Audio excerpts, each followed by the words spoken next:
Bonjour, c'est Ursule encore. On est le 1er septembre 2020. Alors je viens sonner la trompette une seconde fois aujourd'hui et je viens proclamer le retour de notre Seigneur Jésus-Christ. Amen.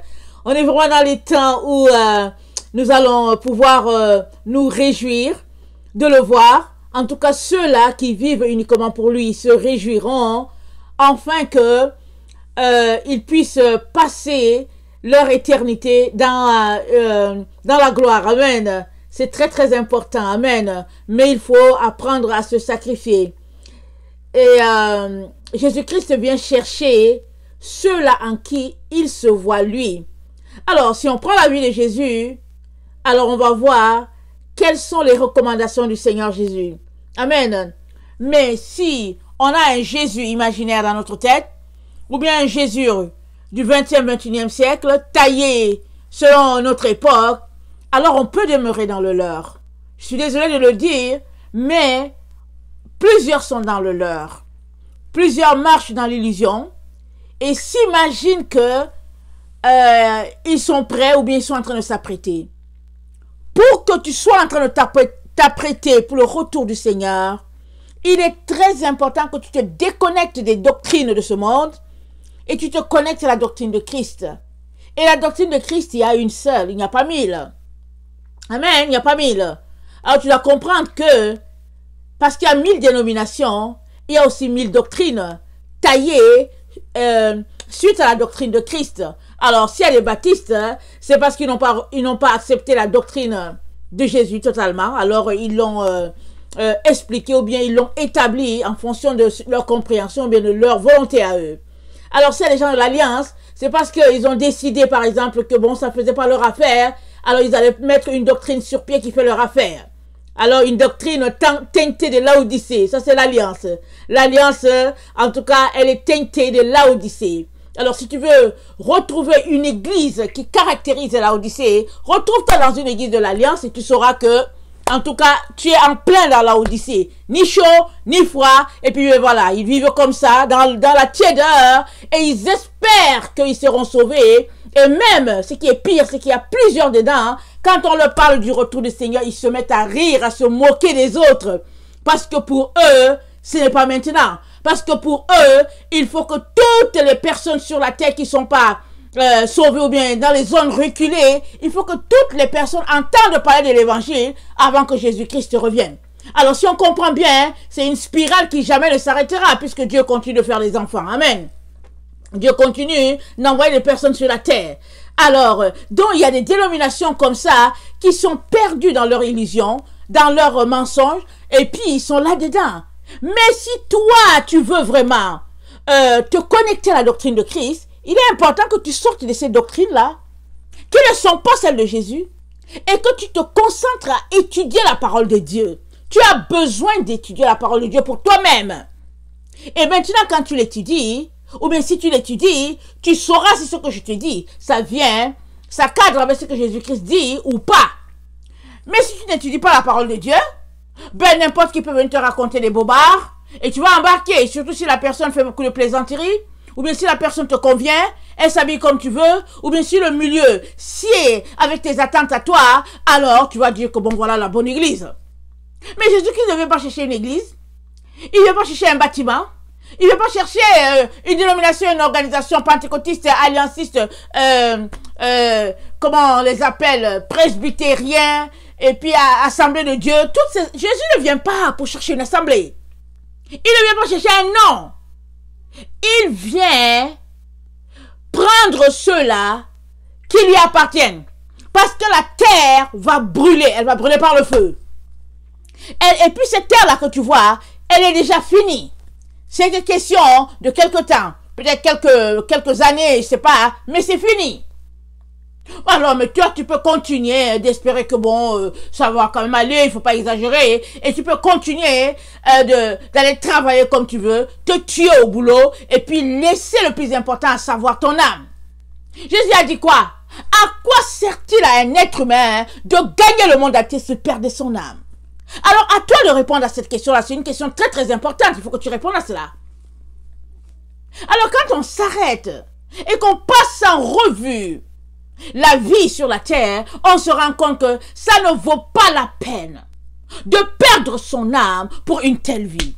Ça ne vaut pas la peine. Il n'y a rien dans ce monde. La chose qui fait que, en tout cas pour moi, hein, la chose qui fait que je suis encore là sur cette terre, c'est à cause de Jésus. C'est Jésus qui rend la vie sur cette terre belle. Parce que ta relation avec lui embellit ta vie sur la terre. Mais si tu n'as pas une vie avec Jésus, une relation avec Jésus, mais comment fais-tu pour voir que la vie sur cette terre, elle est belle? Elle n'est pas belle. Elle te fait des séductions, de leurres, de méchanceté, de ténèbres. Mais quand Jésus-Christ est le pilier de ta vie, alors peu importe l'endroit où tu es, Jésus est là, alors tu es là, et puis tout est beau. Amen. Alléluia. Béni soit l'Éternel. Alors aujourd'hui, je viens continuer sur la vidéo que j'ai déjà commencé hier, à savoir les 3 astérisques que l'apôtre Jean nous pointe en cette fin de temps. On a déjà vu premier astérisque, on a vu aussi le deuxième astérisque, et là on vient parler du 3e astérisque, qui est « N'adorez pas la bête ». Amen. N'adorez pas la bête. Le premier astérisque étant, attendez, il faut que je me souvienne, étant que nous sommes dans le temps du jugement de Dieu. Cette terre sera jugée, c'est le premier astérisque. Et quand tu te rends compte que nous sommes dans ce temps-là, tu ne t'amuses pas avec ta vie, ni la vie des tiens. Tu l'as sacrifiée pour pouvoir te sauver toi-même et puis sauver les tiens. Deuxième élément. Le deuxième astérisque, c'est que Babylone sera détruite. Babylone va passer par le feu. Elle va passer, elle sera détruite, elle n'existera plus. Et Jésus-Christ dit à ses enfants, sortez du milieu d'elle, mon peuple. Mais si pour toi, Babylone, c'est tout, la séduction, le luxe, la vie de la chair, et puis la vie des yeux, et toutes ces choses-là, si Babylone, c'est le centre de ta vie, alors tu périras avec Babylone. Et Jésus ne veut pas cela pour toi. Et il t'intéresse à sortir de là le plus rapidement possible. Et le 3e astérisque, Jean nous dit, n'adorez pas la bête. Alors, on va aller lire et on va regarder, en tout cas, qu'est-ce que le Seigneur a pour nous aujourd'hui. Amen. Alors, on sait qu'en ce qui concerne de ne pas adorer la bête, il y a déjà plusieurs vidéos que j'ai mis en ligne concernant cela. Et puis, il y a d'autres personnes aussi. Alors, c'est un sujet vaste, c'est un sujet qu'on peut débattre à tous les jours, parce que n'adorez pas la bête, c'est très vaste, surtout dans les temps où nous sommes, amen, où on nous fait porter les masques, où on nous parle de vaccin, et puis où le gouvernement essaie de s'ingérer dans nos vies, essayant de diriger nos vies, nous disant quoi faire. Mais depuis quand? Répondez à cette question. Depuis quand c'est un gouvernement qui va te dire comment adorer ton Dieu? Réponds! Depuis quand? Alors, tu es né, tes parents t'ont éduqué et tout, et puis voilà, un gouvernement te dit, n'adore pas comme ça, ne chante pas, assois-toi comme ça, porte le masque, et puis fais ceci, et puis toi aussi tu écoutes. C'est ça la partie la plus difficile, la partie incompréhensible. Ça c'est la partie que je ne comprends pas, et que le Seigneur n'arrive pas à, ça ne passe pas. Alors toi, tu te réclames de Dieu. Tu as donné ta vie à Jésus, tu as te faire baptiser, ou bien, suppose même que tu n'es pas baptisé, et que tu passes ta vie à aller à l'église les dimanches parce que tu trouves que c'est important. Et là, subitement, il y a quelqu'un qui soit, il dit que je suis le gouvernement, que ce soit le gouvernement de ton pays, ou du nouvel ordre mondial, il te dit, désormais, faites ceci, faites cela. Mais, si tu t'arrêtes pour obéir à ça, il y a un problème à ton niveau. Pas au niveau du gouvernement qui te dit de le faire. C'est à ton niveau. Parce que le gouvernement ou bien la personne qui est derrière ce système-là comprend que tu as tellement été manipulé dans ta vie qu'aujourd'hui tu penses que, au fait, tu as besoin d'une certaine autorité pour te dire comment adorer ton Dieu. La seule autorité dans ta vie, c'est Dieu et Dieu seul, j'espère pour toi. En tout cas, pour moi, c'est ça. Et je parle comme Josué. Josué a dit que moi et ma maison, nous servirons l'Éternel. Alors, servir l'Éternel, qu'est-ce que ça veut dire? Certainement pas se plier à des gens qui te disent d'adorer Dieu avec un masque. Alors, ils sont là les dimanches, ils s'asseyent. Non, mais ça, c'est la partie la plus honteuse. C'est la partie que je ne comprends pas. Des êtres humains créés à l'image de Dieu, qui ont pris l'habitude de prier Dieu, C'est-à-dire qu'ils ont pris l'habitude de s'asseoir devant Dieu pour prier Dieu, louer Dieu, chanter Dieu, bénir Dieu, et puis prier Dieu pour leurs problèmes. Seigneur, j'ai une maladie, et puis etc.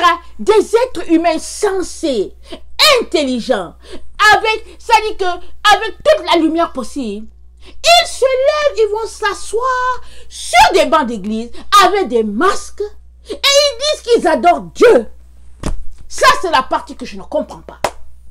Je ne comprends pas ça. Parce que la nature elle-même, même les arbres ne vont pas faire ça. Ils vont comprendre. C'est-à-dire c'est question de logique et puis d'être conséquent avec soi-même. Soit tu as Dieu, soit tu l'as pas. Mais si tu l'as, alors va jusqu'au bout. Comment peux-tu arriver à ce stade de ta vie et puis perdre les pédales et ne pas saisir quoi faire ou bien perdre la direction? Ce n'est tout simplement pas possible. Ressaisis-toi, s'il te plaît. Ressaisis-toi, ça n'a pas de sens. Tout le monde peut tomber, n'est-ce pas? Alors, si toi tu es tombé dans ce domaine et que moi je ne suis pas tombé, accepte que je t'exhorte à te relever de là. Peut-être que moi je vais tomber sur un autre domaine, toi aussi tu me relèveras là. Amen. Alors ne refuse pas ce que je suis en train de te dire au nom du Seigneur. Tout le monde peut tomber. Jésus a dit que celui-là qui est debout prenne garde parce qu'il peut aussi tomber. Alors, sur le plan du masque, pour le moment, je suis debout, alors je suis en train de te dire, sors de là. Et je prie pour que cela puisse continuer. Alors je t'exhorte à te dire, ressaisis-toi. Arrête-toi, prends un temps devant le Seigneur à tous les jours, peut-être un temps de 20 minutes, 30 minutes, dans le silence, tranquille, sans Bible, sans rien, tranquille, concentré, à réfléchir à ce Dieu-là. Je te dis que si tu le fais, le Seigneur te parlera. L'esprit de vérité qu'il a planté en toi te parlera. La Bible dit, Dieu parle tantôt d'une manière, tantôt d'une autre, et nul n'y prend garde.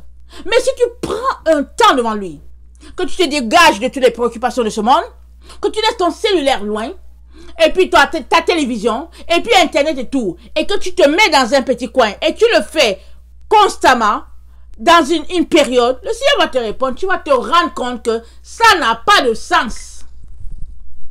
Et tu vas te repentir. Amen. Alors, Apocalypse 14.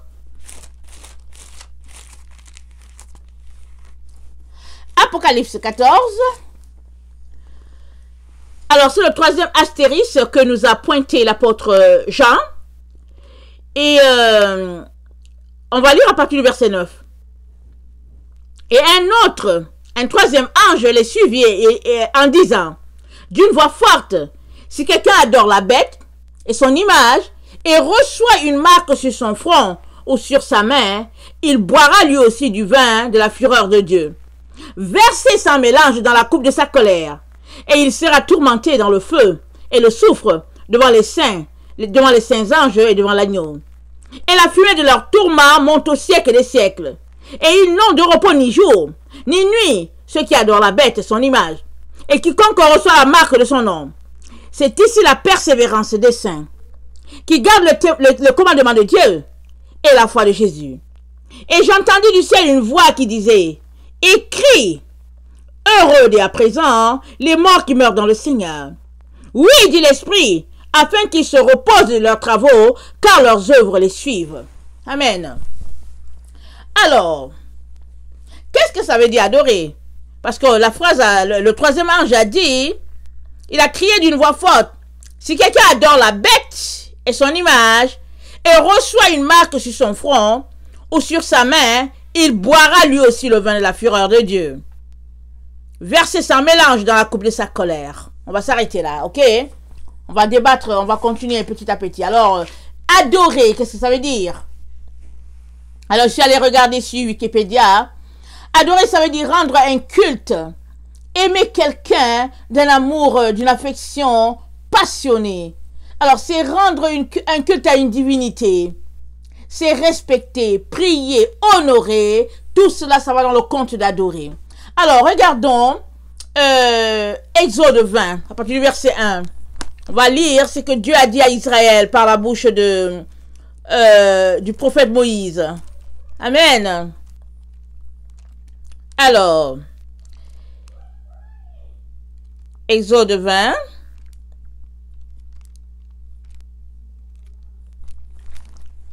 Excusez-moi, il fait un peu chaud. Alors, ainsi, Dieu prononça toutes ces paroles en disant, excusez-moi, j'ai un peu chaud, alors je vais me mettre un peu à l'aise. Ok. Alors, Dieu prononça toutes ces paroles en disant, je suis l'Éternel, ton Dieu, qui t'a fait sortir du pays d'Égypte, de la maison de servitude. Tu n'auras point d'autre Dieu devant ma face. Tu ne te feras point d'image taillée, ni de représentation quelconque, des choses qui sont en haut dans les cieux, qui sont en bas sur la terre, et qui sont dans les cieux plus bas que la terre. Tu ne te prosterneras point devant elles, et tu ne les serviras point. Car moi, l'Éternel, ton Dieu, je suis un Dieu jaloux, qui punit l'iniquité des pères sur les enfants, jusqu'à la 3e et la 4e génération de ceux qui me haïssent, et qui fait miséricorde jusqu'à la 1000 générations à ceux qui m'aiment, et qui gardent mes commandements. Alors Dieu a donné la ligne de conduite à Israël. Il a dit, je suis l'Éternel ton Dieu, tu n'auras point d'autre Dieu devant ma face. Il est en train de dire, je suis l'Éternel ton Dieu, tu n'adoreras pas un autre Dieu que moi. Tu n'aimeras pas un autre Dieu que moi.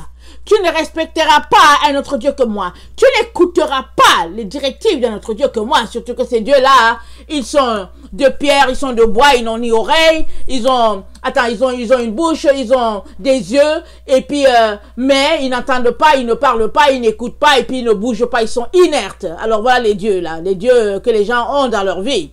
Et ici, le Dieu qui est ici, dans le cas, dans la situation où on dit tu n'adoreras pas la bête, c'est ici, c'est une organisation.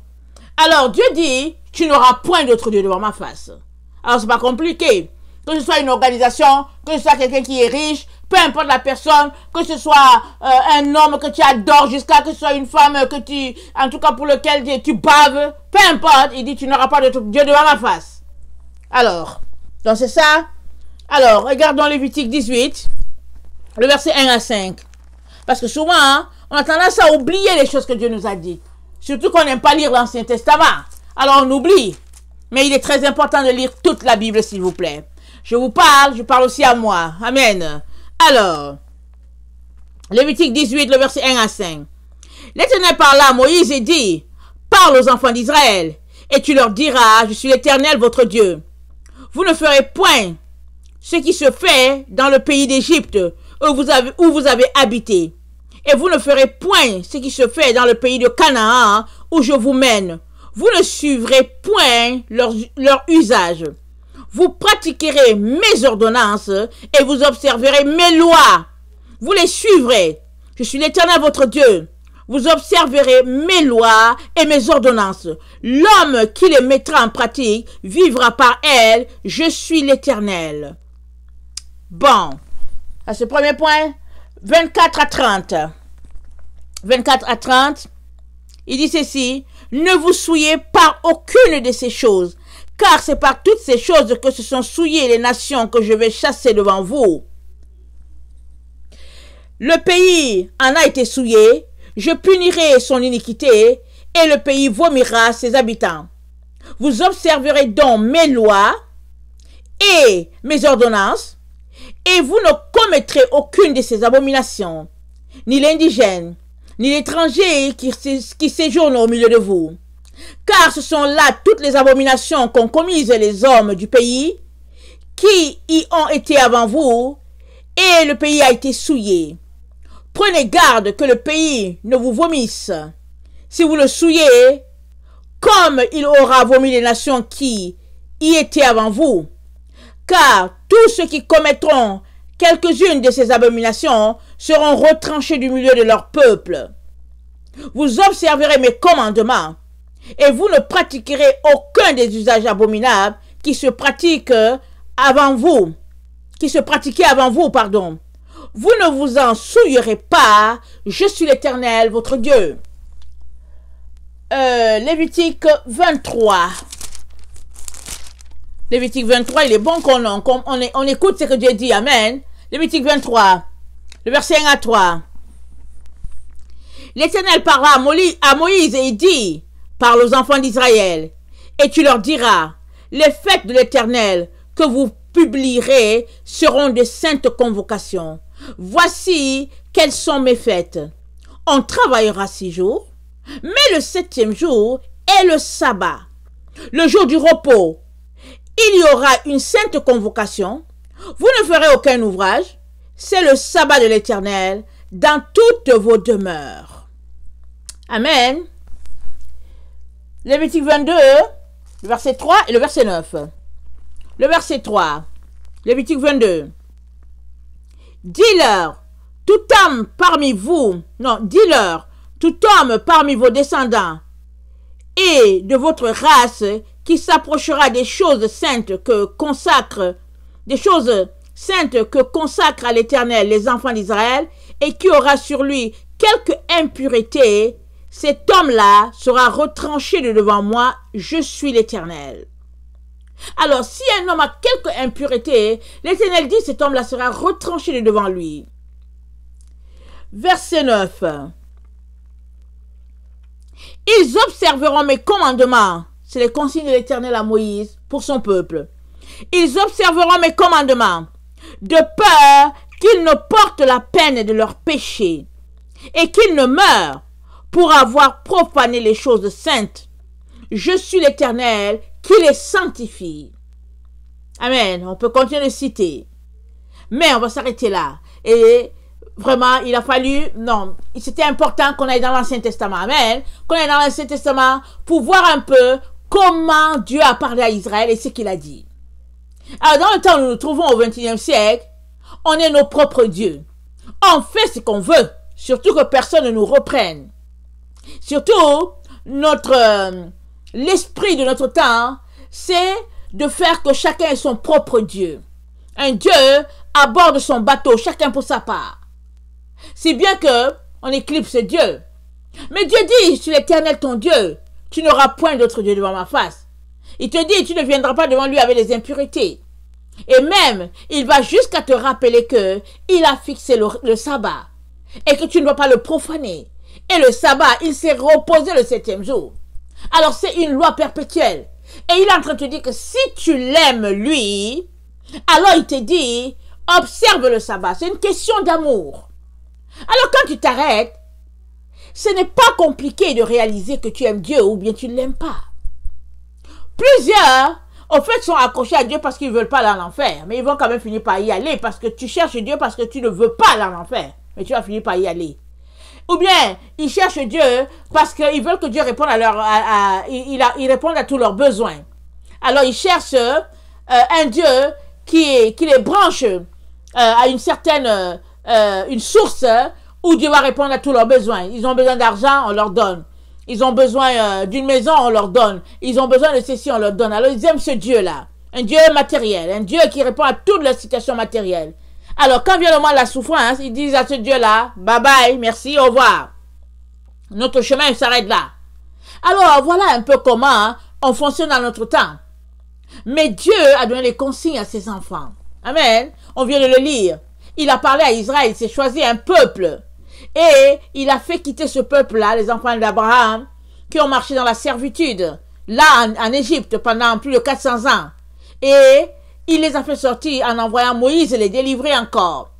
Et quand ils sont sortis de là, il y avait, au fait, des consignes, des lois, en commençant par les 10 commandements. Il a dit, voilà, vous ferez ceci et puis vous ne ferez pas cela. Alors, c'est les commandements qui ont pour base l'amour.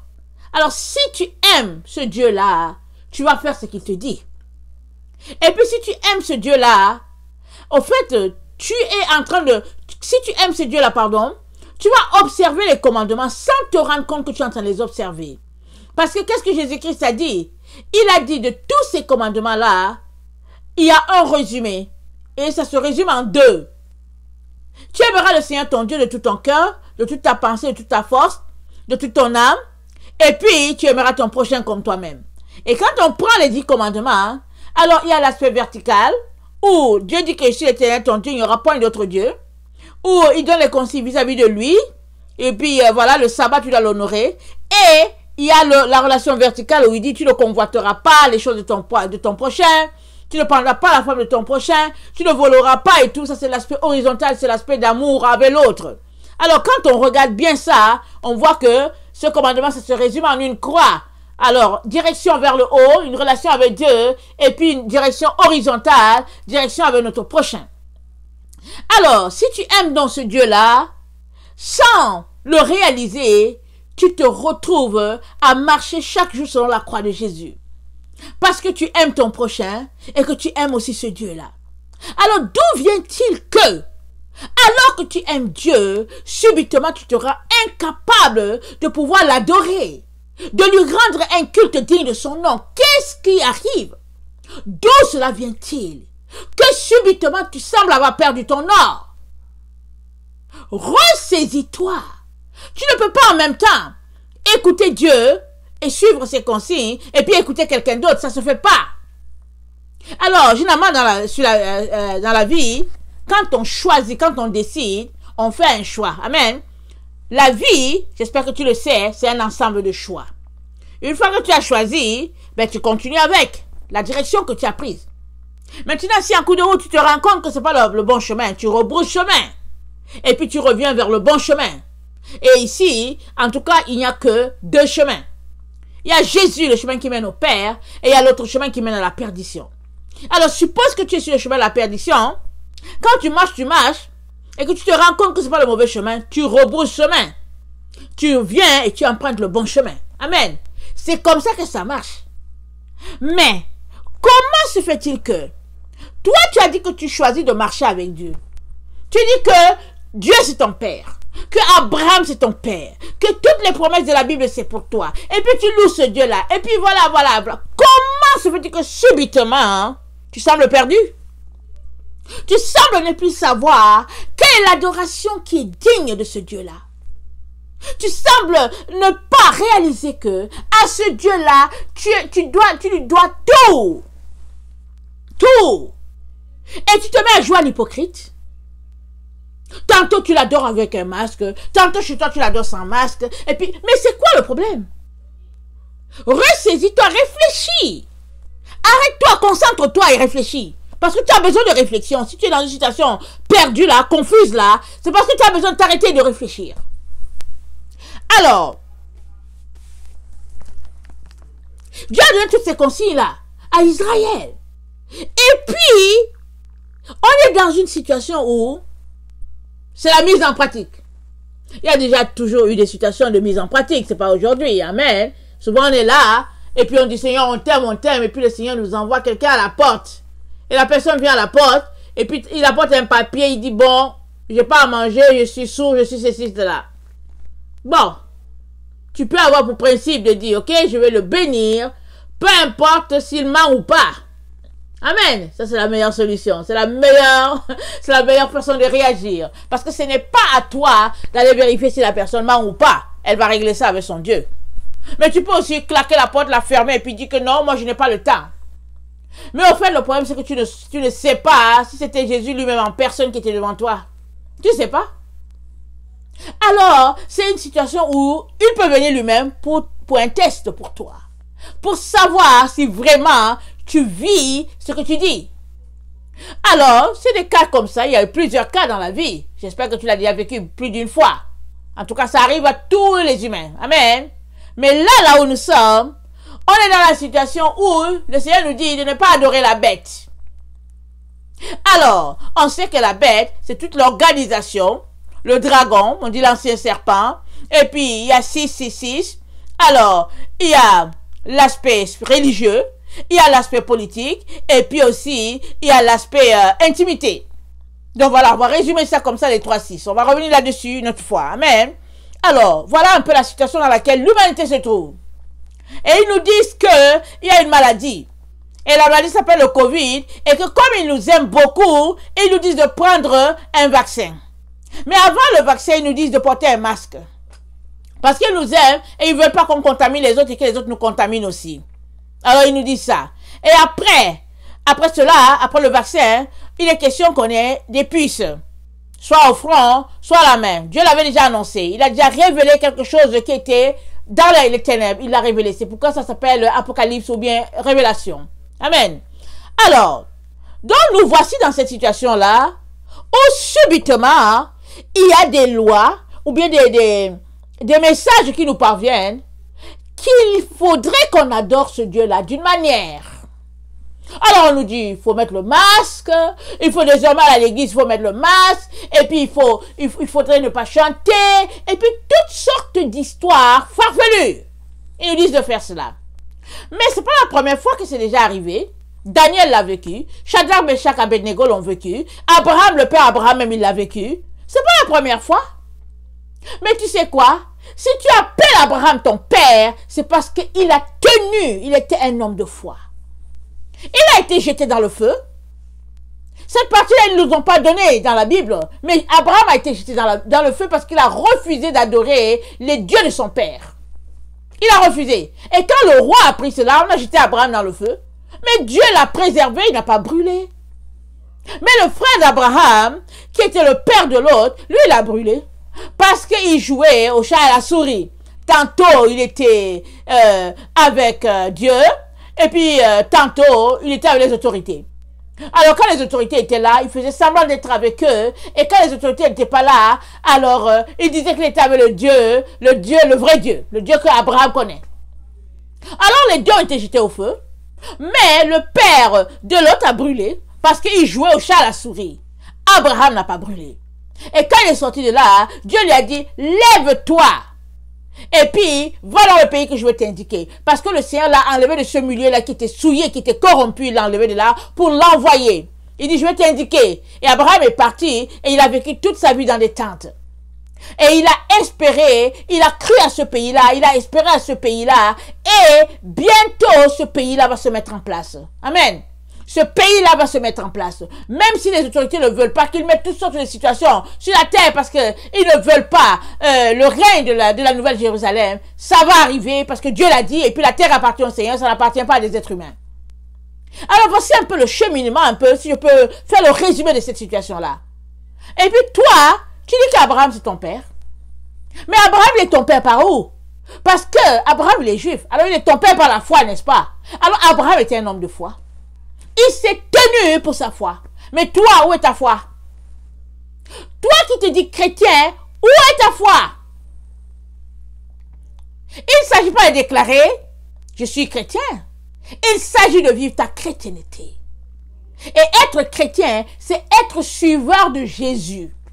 Aujourd'hui, quand on dit qu'on est chrétien, on peut rire.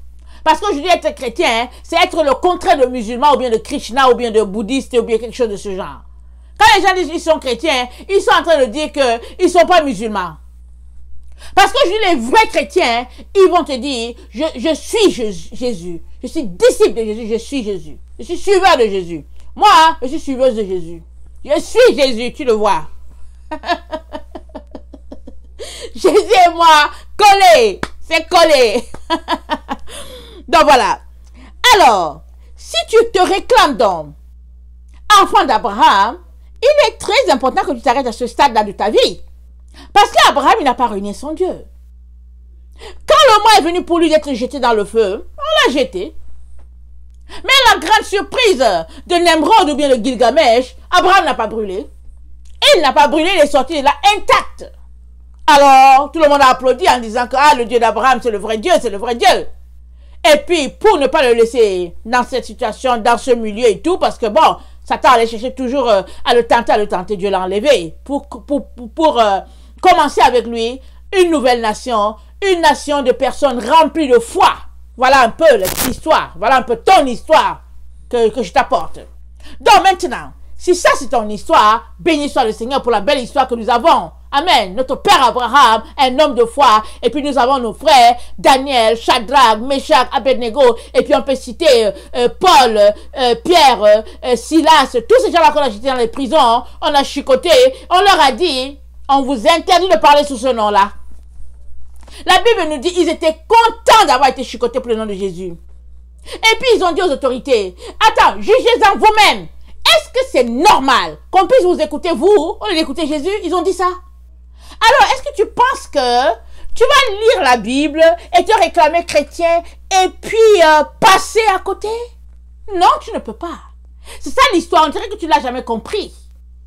On dirait que tu n'as jamais saisi que le chrétien, c'est celui qui vit sa foi.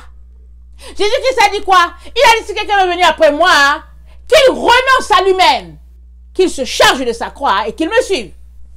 Est-ce que tu as renoncé à toi? Je n'ai pas vraiment l'impression que tu as renoncé à toi. Parce que si tu avais renoncé, tu n'aurais aucun problème à balancer leur histoire de masque et puis continuer ta vie tranquille. Quand toi-même tu te regardes là, si tu devais avoir un masque, mais Dieu ne t'aurait fait venir sur la terre avec ton masque sur ton visage? Mais il a jugé bon que tu naisses sans masque. Même le placenta, il t'a pas gardé. Quand tu es venu là, tu étais dans un placenta. Le placenta, en tout cas, tu es sorti du placenta et le placenta a été évacué. Parce qu'on peut dire que le placenta, c'est un masque ou bien c'est un voile. Tu n'es pas resté dans le placenta. Tu es sorti et puis le placenta aussi a pris son chemin et puis toi avec. Comment se fait-il qu'aujourd'hui, tu restes là, tu viens devant Dieu, tu t'assois avec un masque pour chanter le Seigneur? Réfléchis. Arrête-toi et réfléchis à toi-même. Et reconnais que il y a quelque chose qui ne va pas dans ton comportement et supplie le Seigneur de t'aider à être droit d'esprit. Parce que ton esprit n'est pas droit, excuse que je te le dise. Je suis en train de t'aider ici. Il faut que tu plantes la droiture dans ta vie et celle de tes enfants. Sinon, comment vas-tu t'en sortir? Alors, pour le masque, tu n'es pas capable de tenir. Alors, tu vas tenir pour le vaccin. Et puis, tu vas tenir pour la puce.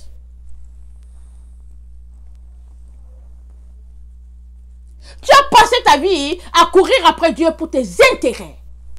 Oh Seigneur, s'il te plaît, donne-moi les papiers. Oh Seigneur, oui, je te prie, fais que je réussisse mon diplôme. Oh Seigneur, donne-moi un bon travail. Il t'a donné tout cela. Voici maintenant, il te passe par le test. Le test est pour chacun ici sur la terre. On va lire Apocalypse 3.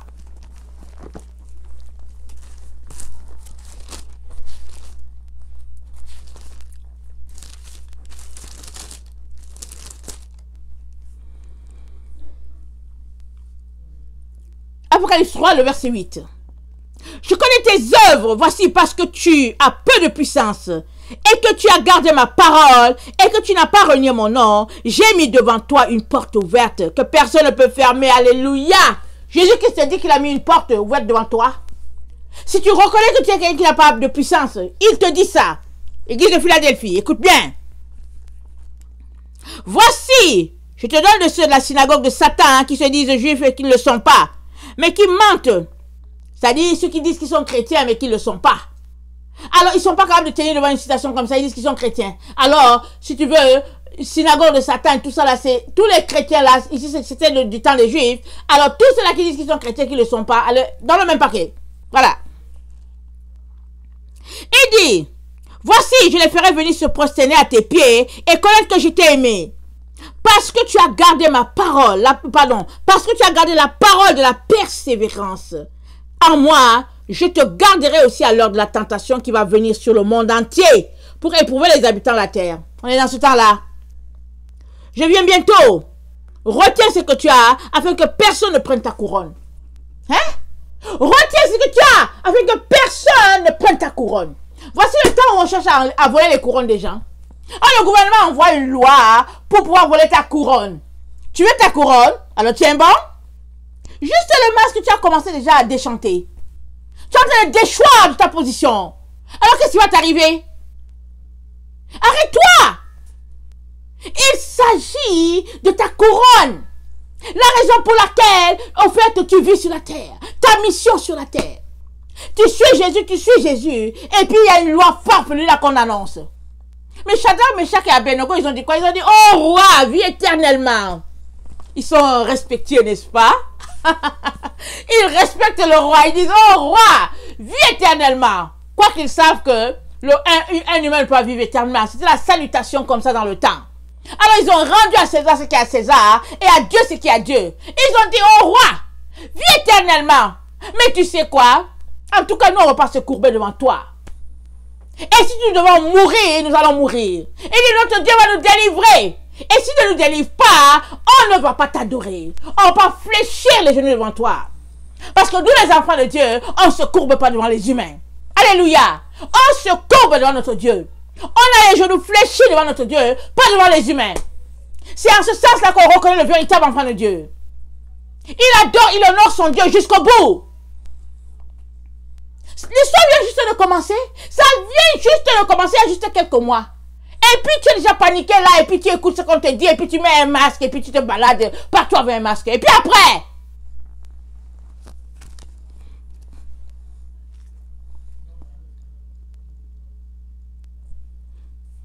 parce que tu as gardé la parole de la persévérance, et moi, je te garderai aussi à l'heure de la tentation qui va venir sur le monde entier pour éprouver les habitants de la terre. Dieu va te garder parce que tu as gardé la parole de la persévérance. Mais est-ce que toi, là, tu la gardes la parole de la persévérance? Laisse que je te pose cette question aujourd'hui. Es-tu en train de garder la parole de la persévérance? Parce que la parole de la persévérance, c'est la véritable doctrine de Jésus. Pas celle-là qui est diluée. Pas celle-là qu'on nous raconte et puis les gens s'asseyent, ils rient et puis ils disent que, oh, en tout cas, c'était bon aujourd'hui à l'église, on a ri. Quoi? Quoi? Quand tu lis la parole de Dieu, tu te mets à rire? En tout cas, tu n'as pas encore bien lu, hein? Quand tu finis de lire, en tout cas, tu regardes ton état de pécheur et tu te mets à pleurer. Tu pleures. Tu dis, Seigneur, aide-moi. Aide-moi à t'aimer, aide-moi à sortir de là, Seigneur. Seigneur, guéris-moi, restaure-moi. Mais toi, tu as trouvé le bon moyen d'aller t'asseoir dans les églises parce que tu as fait de ton église un amphithéâtre. Il y a des gens qui travaillent du lundi au samedi. 6 jours d'affilée. Se reposent pas. Et puis dimanche, je te dis, oh, voici venu le jour où je vais aller rire.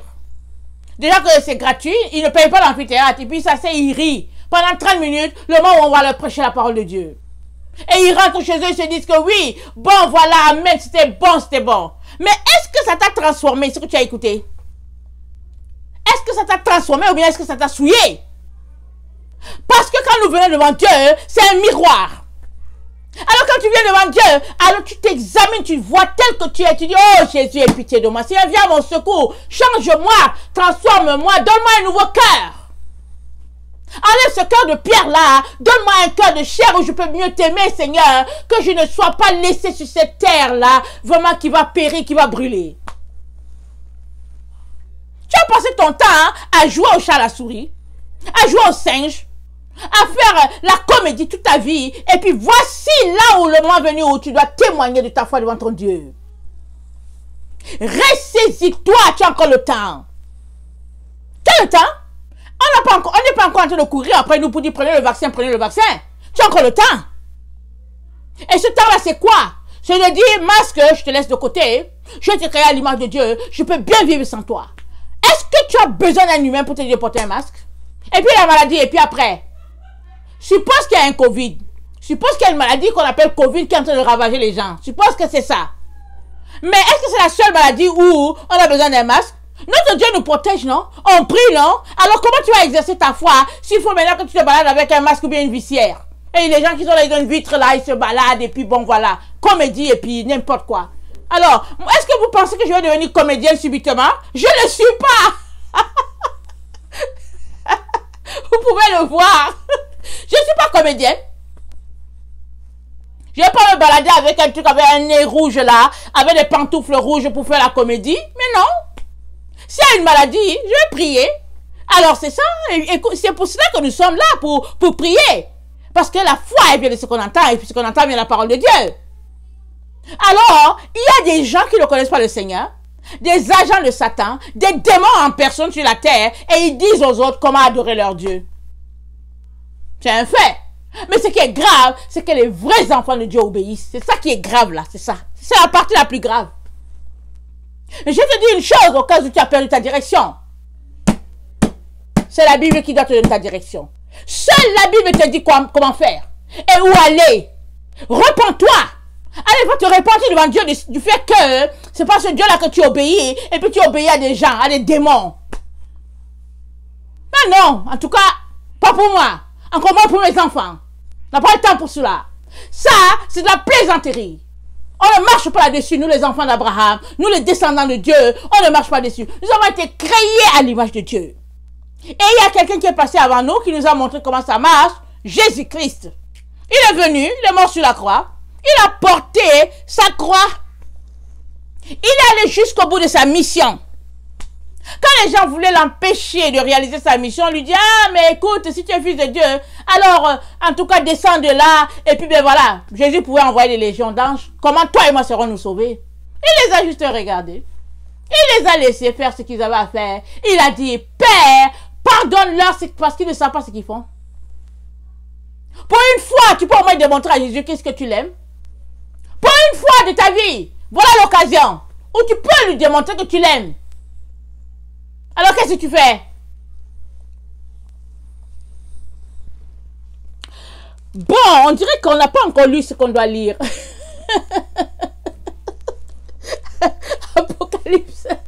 Apocalypse 14.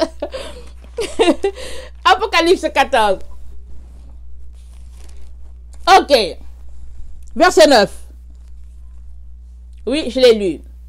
Alors, il dit, et un troisième ange les suivit en disant d'une voix forte, si quelqu'un adore la bête et son image et reçoit une marque sur son front ou sur sa main, il boira lui aussi le vin de la fureur de Dieu. Versé sans mélange. En tout cas, c'est pas dilué, hein. Le vin de la colère de Dieu, là, c'est dit que Dieu ne va pas diluer ça. Il ne va pas diluer ça pour toi. Parce que tu es incapable de te tenir devant un être humain comme toi et lui dire, non, je ne fais pas. Alors la colère de Dieu sera déversée sur toi comme ça sera déversée sur les autres. Réfléchis encore.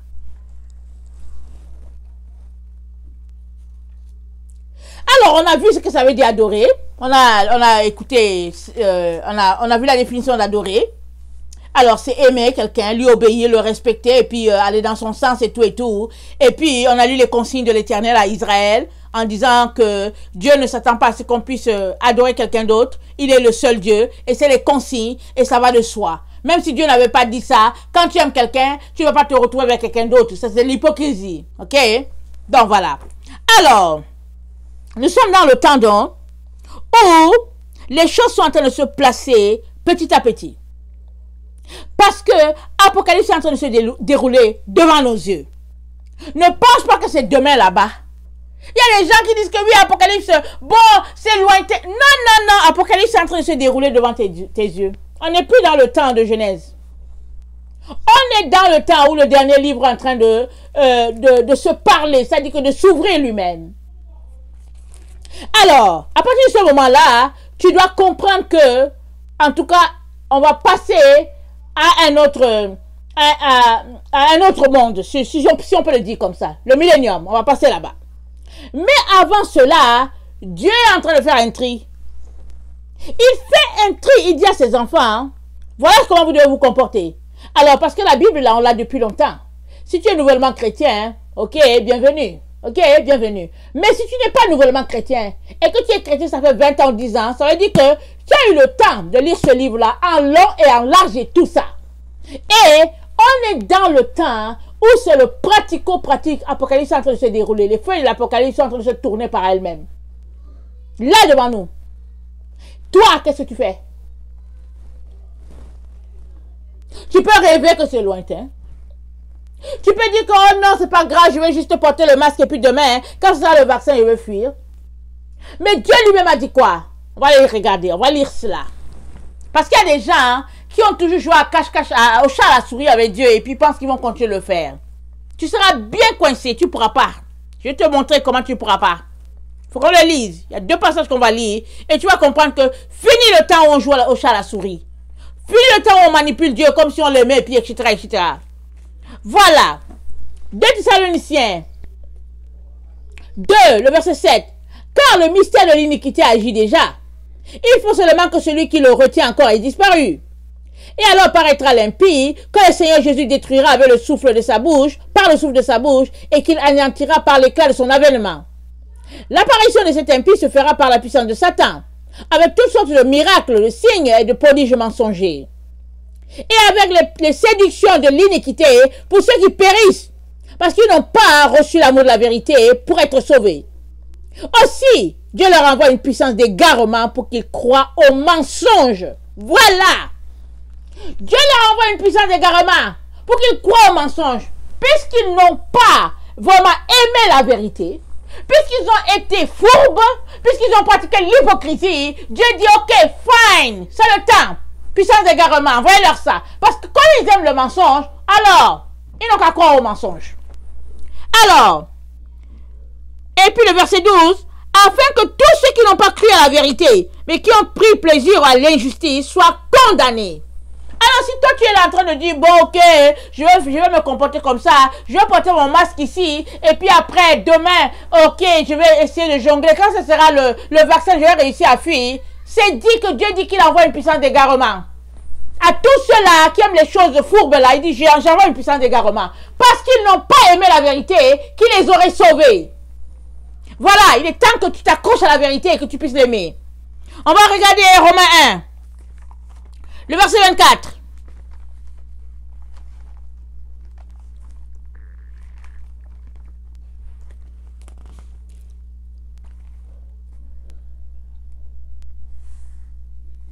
Ok, je vais commencer au 21. Puisqu'ayant connu Dieu, ils ne l'ont pas glorifié comme Dieu, ils ne l'ont point glorifié comme Dieu, et ne lui ont point rendu grâce, mais ils se sont égarés dans leurs pensées, et leur cœur sans intelligence a été plongé dans les ténèbres. Se vantant d'être sages, ils sont devenus fous, et ils ont changé la gloire de Dieu, incorruptible, en image représentant en représentant l'homme corruptible, les oiseaux, les quadrupèdes et les reptiles. C'est pourquoi Dieu les a livrés à l'impureté, sur les convoitises de leur cœur, de sorte qu'ils déshonorent eux-mêmes leur propre corps. Eux qui ont changé la vérité de Dieu en mensonge et qui ont adoré et servi la créature au lieu du Créateur, qui est béni éternellement. Amen. Eux qui ont changé la vérité en mensonge. Ils ont adoré la créature au lieu du Créateur. Alors Dieu dit, bon, ils veulent ça, donnez-leur ce qu'ils veulent. Alors comment feras-tu? Tu ne peux plus continuer à jouer au chat, à la souris avec Dieu. Crie au Seigneur. Appelle-le à ton secours. Demande-lui de t'aider à être véridique. Demande-lui de t'aider à être droit d'esprit. À être quelqu'un qui aime la droiture, l'exactitude, la vérité, qui déteste l'hypocrisie.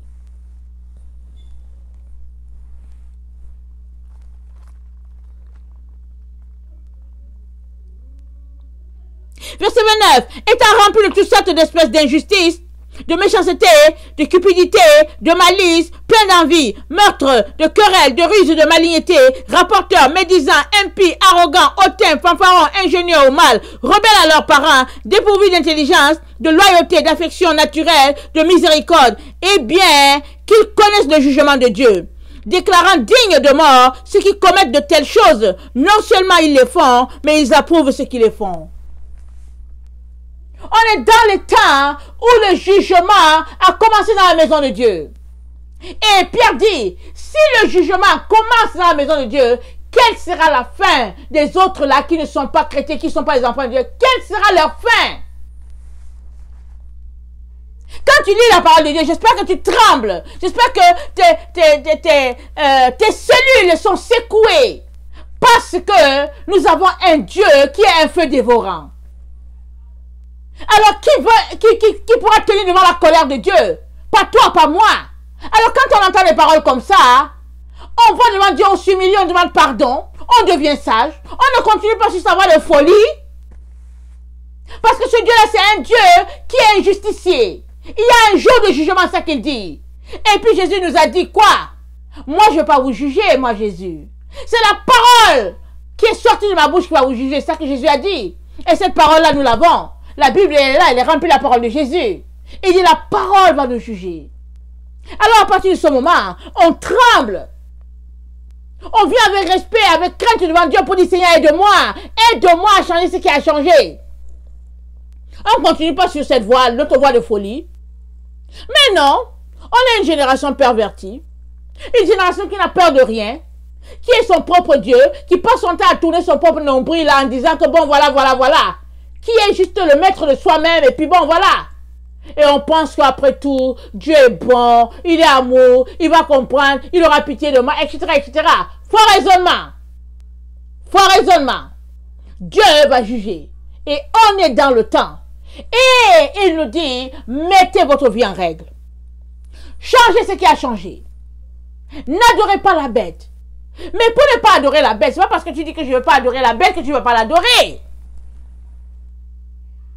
Pour ne pas adorer la bête, ça commence par être, ça commence à ce que tu pratiques la droiture d'esprit. Ça commence par aimer la vérité. Et là, tu ne vas pas céder.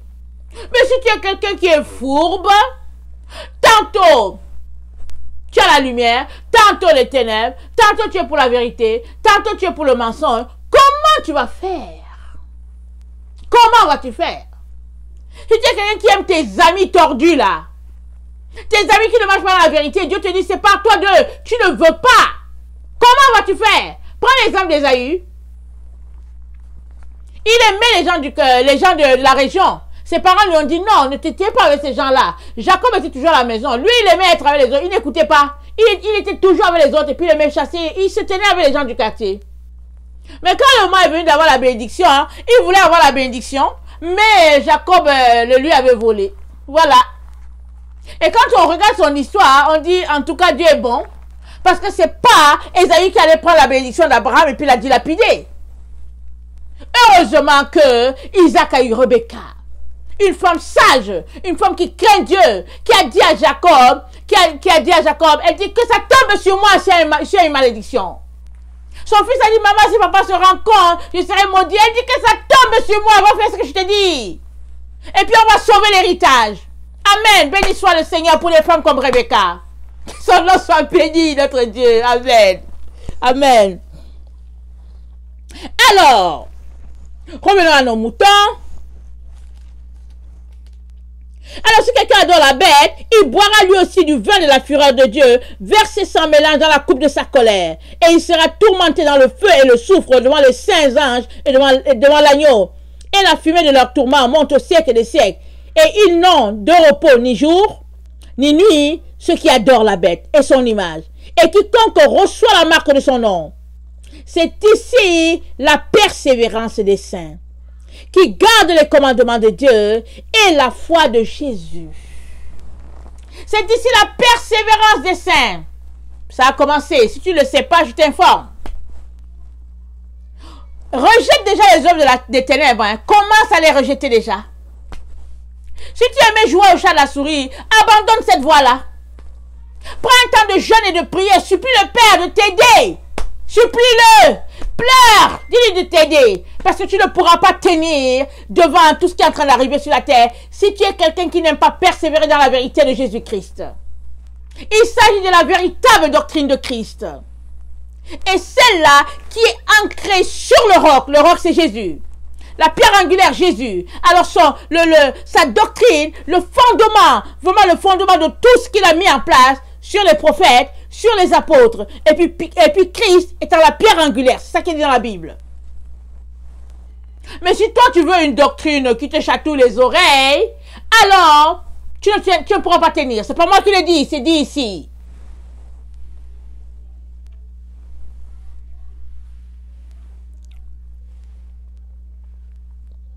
C'est ici la persévérance des saints qui gardent les commandements de Dieu et la foi de Jésus. Qui gardent les commandements de Dieu. Mets-toi à pratiquer les commandements de Dieu. Mets-toi à les aimer. Et pour les aimer, tu ne peux pas aimer le monde et puis aimer les commandements de Dieu. C'est ça l'histoire. C'est ça qui accroche. Parce qu'il y en a qui viennent, qui disent, ok, aujourd'hui je vais lire ma Bible, ils font des efforts pour lire la Bible. Dès qu'ils finissent de lire la Bible, ils ferment, ils s'en vont pour regarder la télévision. Ou bien ils s'en vont pour les choses du monde. Ils disent, ok, je vais faire un tour au bar. Je vais aller un peu danser un peu et puis bon voilà. Mais tu ne peux pas suivre les deux chemins. Alors si tu fais ça, l'un va annuler l'autre à tous les jours, finalement tu ne vas nulle part. Alors pour être persévérant dans la doctrine de Christ, tu as besoin de laisser l'autre voie. Tu as besoin d'abandonner l'autre voie et te tourner uniquement vers la voie de Jésus-Christ. Alors, chemin faisant, tu vas acquérir vraiment d'être ancré dans la parole. Tu vas aller en profondeur et puis tu pourras tenir dans les moments d'adversité, des moments difficiles, parce que nous sommes déjà dans ces moments-là. C'est pas parce que dans ta région, les chrétiens ne sont pas persécutés que tu penses que c'est lointain. Ça a déjà commencé. Déjà même avant même que ça ne commence, on sait déjà qu'il y a plusieurs pays sur la terre où les chrétiens sont persécutés. Mais dans certaines démocraties, c'était pas cela. En Occident, on n'entendait pas parler des chrétiens qui étaient persécutés. Mais on n'entendait pas parler non plus de miracles, parce que voilà, ils vivaient une chrétienté selon leur chair et puis selon leur bon entendement. Une chrétienté taillée sur mesure selon la volonté humaine. Mais si tu veux croire, si tu veux marcher sur la vérité de Jésus-Christ, selon la doctrine de Christ, alors la Bible nous dit, on sera persécuté. Et la Bible nous dit, c'est le temps de persévérer dans la vérité, dans la véritable doctrine. C'est le temps de persévérer. Alors je prie que le Seigneur nous donne de persévérer tous, de ne pas adorer la bête, de ne pas penser que on va juste poser cette action-là et puis demain on va pouvoir s'échapper. Non, non, non. C'est vrai qu'on n'a pas encore, le vaccin n'est pas encore là devant nous. C'est vrai que la puce n'est pas encore là, mais il y a des étapes. Alors ils ont commencé par tracer des signes sur le sol pour qu'on puisse aller acheter notre lait et puis nos œufs. Et après, ils ont dit que non, maintenant, c'est grave, il faut porter le masque. Et après, le masque, ils vont dire que oh, oui, il faut le vaccin. C'est toutes sortes de manipulations. Et Jésus-Christ a dit quoi? Il a dit, prenez garde que nul ne vous séduise. Alors, c'est toutes sortes de situations de séduction. Parce qu'ils veulent nous faire croire qu'il y a une situation qui est grave. Et puis, ben voilà, il faut avoir peur. Et puis, etc., etc. Mais, s'il y a un Covid, c'est une maladie comme toutes les autres maladies. Et puis, dans le nom de Jésus, ce sera dompté. Amen. C'est ça. Alors, c'est le Covid, nous les enfants de Dieu, on dompte tout. Ça fait partie de notre identité. Ça fait partie des aptitudes que nous avons. Alors, est-ce que c'est aujourd'hui qu'on va commencer à avoir peur d'une maladie? Ça va pas, non? Alors, il est très important qu'on puisse s'arrêter et retourner à la vérité de l'évangile. Je viens nous y encourager.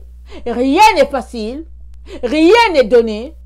Mais si tu décides que tu veux aller jusqu'au bout et que tu veux gagner ton combat de la fin et ne laisser personne t'arracher ta couronne, il est temps que tu mettes les genoux au sol, s'il te plaît.